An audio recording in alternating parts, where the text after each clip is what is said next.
Let's look at a second dominant grip that's going to allow us to play the basic changes of a dominant blues in two different positions on the neck in any key. We're going to stick with the key of G for right now. I am going to refinger the grip that I taught in the first lesson. Instead of playing it this way with my first, second, and fourth finger, I'm going to use my second, third, and fourth finger. And again, the grip is 3, 3, 4 from the 6th string down. And I'm using this grip because it's going to be the most efficient grip for getting to the next chord, my 4 chord C7, using the new grip, which looks like this. Now this is a 3, 2, 3 grip. My second finger remained on the 6th string at the 3rd fret.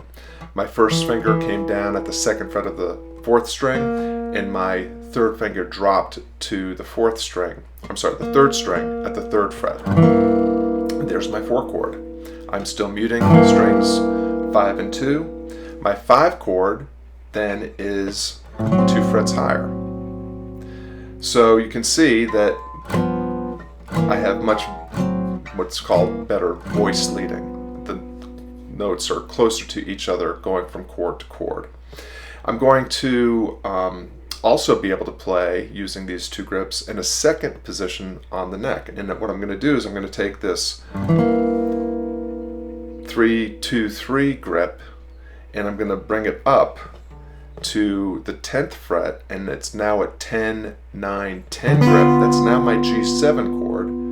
We already know from the last lesson that if I play an 8, 8, 9 grip, that's my C7, and a 10, 10, 11 grip is my G7. I just want to point out quickly where the 3rd, 7th, and 5th degrees in this new grip are. The 3rd degree of the chord in the C7 grip, the 3, 2, 3 grip, is here on the 4th string. The minor 7th, which makes it a dominant 7th chord, is here on the 3rd string. And rather than playing the root on the 5th chord, to maintain my 6, 4, 3 string fingering, I am going to play the 5th degree of the chord on the 6th string. Now I'm going to be playing through what I call the basic changes of a dominant blues. It's a little bit different than the essential changes. In the first 4 measures, I'm going to play a measure of the 1, a measure of the 4, followed by 2 measures of the 1. The middle 4 is still going to remain the same. 2 measures of the 4, 2 measures of the 1. And then in the last 4 measures, I'm going to go from the 5 chord in measure 9 to the 4 chord in measure 10, and then back to the 1 chord for measure 11 and 12.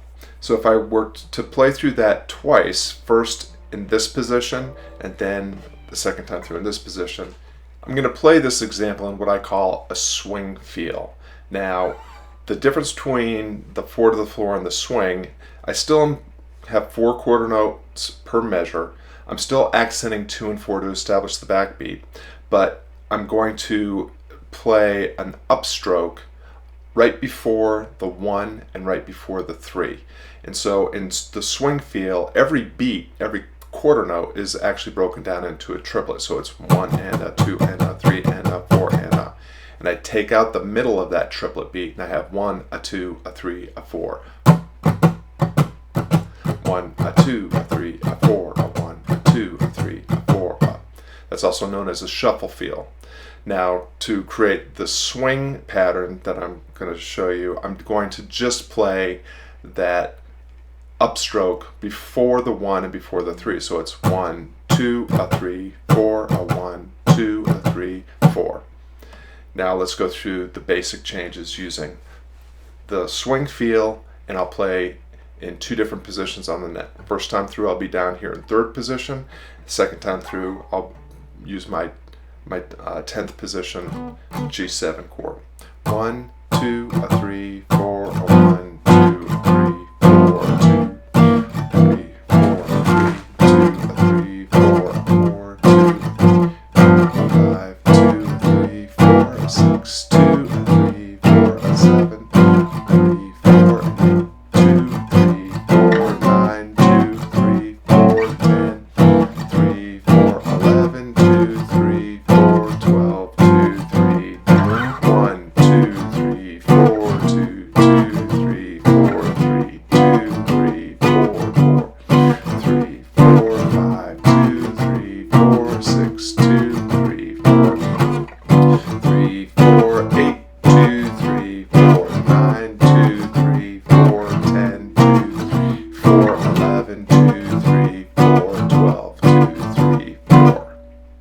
As I mentioned at the beginning of this video, we can play now the 12-bar blues in two different positions on the neck in any key. Let me just demonstrate a couple more. So let's say I wanted to change to the key of A. Here's my first position with my 1, 4, and 5. My 1 chord is a 5, 5, 6. My 4 chord is a 5, 4, 5. And my 5 chord is a 7, 6, 7 grip. To play in another position, I start with this grip. This is my 1 chord, A7. It's a 12, 11, 12 grip. My 4 chord is here, a 10, 10, 11 grip. And my 5 chord is a 12, 12, 13 grip. If I wanted to play in a jazzier key, let's say B flat, my first position is here. It's a 6, 6, 7 grip. My 4 chord is a 6, 5, 6 grip. My 5 chord is an 8, 7, 8 grip. My second position for B flat, I have a 13, 12, 13 grip for my 1 chord. My 4 chord is a 11, 11, 12 grip. My 5 chord is a 13, 13, 14 grip. And so you can see that now, again, I can play the 12-bar dominant blues in two different positions on the neck in any key.